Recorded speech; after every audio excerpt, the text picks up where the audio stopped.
Welcome back to another Deep Dive Explainer. Today, we're unpacking a really critical and honestly pretty alarming intersection between climate change, global economics, and public health.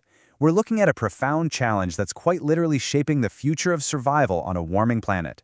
Let's just dive right in with a staggering number, 430,000.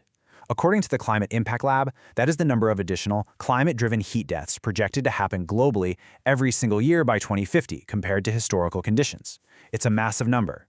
But you know, the truly shocking part isn't just the sheer volume of lives lost, it's exactly who is losing their lives and why. To break this all down, our agenda today covers 1. The global heat crisis, 2. The mortality-cooling trap, 3. The inequality of cooling, 4. The financial trade-off, 5. Solutions for climate adaptation, and finally, 6. Avoiding a deadly future. All right, let's jump straight into part 1, the global heat crisis, a disproportionate threat. Take a look at how this data illustrates the trend. Notice those dark red bands sweeping right across the lower latitudes? Well, that is where the poorest half of the world lives, and they are seeing a massive, massive surge in heatwave exposure. The research shows this isn't just about warming itself. It's being driven by a combination of higher baseline temperature variability and, critically, lagged adaptation. Essentially, the developing world is struggling to adapt fast enough. And here is the crucial takeaway from this data. Poor countries are expected to bear 10 times the death toll of wealthy ones. 10 times! And the fundamental reason for this incredible disparity? It's simple, really. Wealth buys air conditioning. Wealthy communities are going to drastically increase their electricity use for cooling to shield themselves from the heat. Poor communities lacking both the energy infrastructure and the income, they just can't. Which brings us to Section 2, the Mortality-Cooling Trap, heat without power. Imagine living in an area where the heat is literally becoming deadly, but your local grid or your household income just cannot support an increase in electricity use to adapt. If that's the case, you are caught in what experts call the mortality-cooling trap. You desperately need more power to cool your environment and save lives, but that power consumption remains completely stagnant.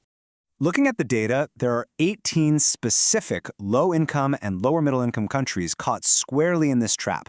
They're heavily concentrated in northern sub-Saharan Africa, places like Niger, Mali, and Burkina Faso, as well as in South Asia and the Middle East, including Pakistan and Bangladesh.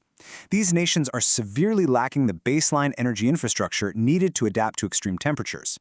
And the human cost here is absolutely devastating.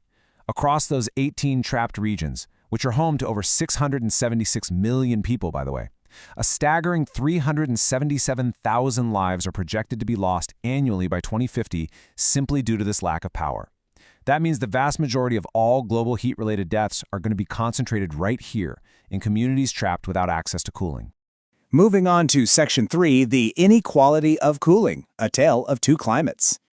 Let's look at a stark real-world contrast, Niger and Saudi Arabia. Both of these nations face punishing extreme heat. However, because Saudi Arabia has the wealth and the infrastructure to massively increase its electricity use for cooling, its citizens can actually adapt.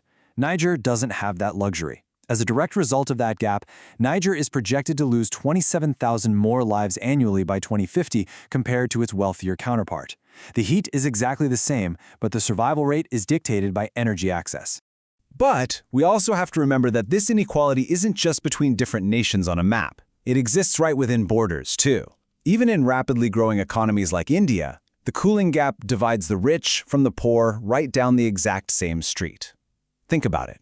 You have a wealthy household in a city like Gurugram buying a second air conditioner, while a local construction worker operating in the exact same climate has absolutely no access to cooling at all. This brings us to Section 4, the financial trade-off, the cost of survival. Let's zoom in on a micro-level example of this. We see distinct behavioral differences based purely on income. Tracking Houston electricity bills against the heat index, the data shows that as temperatures rise, low-income households spend about 40% less on electricity than wealthier ones, and that's even when controlling for house size. They're purposefully undercooling their homes, allowing them to get dangerously hot, just to save money. And the JP Morgan data shows us exactly why they're doing this. We can literally see households delaying other spending, pulling back on groceries, discretionary items, you name it, right around the time their high summer electric bills are due. They are forced into a terrible trade-off. Do I keep the house cool or afford basic necessities? Once the bill is paid, we then see a spike in spending to make up for those delayed purchases. It's a constant cycle. Now here is the truly mind-bending reality of this trade-off.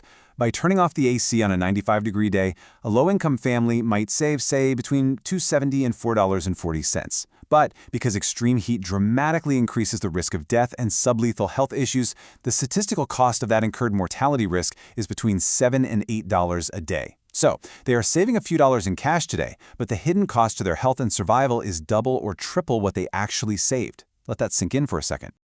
So what do we do about this? Section 5, Solutions for Climate Adaptation, Beyond the Plug.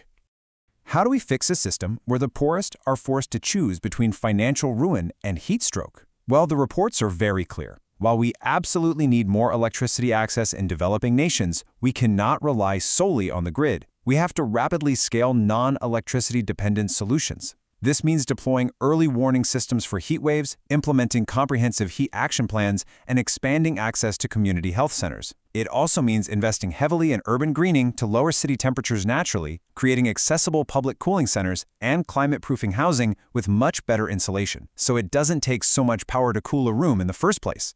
Furthermore, from a policy perspective, a one-time cash payout or lump sum transfer to a low-income household, it just won't cut it.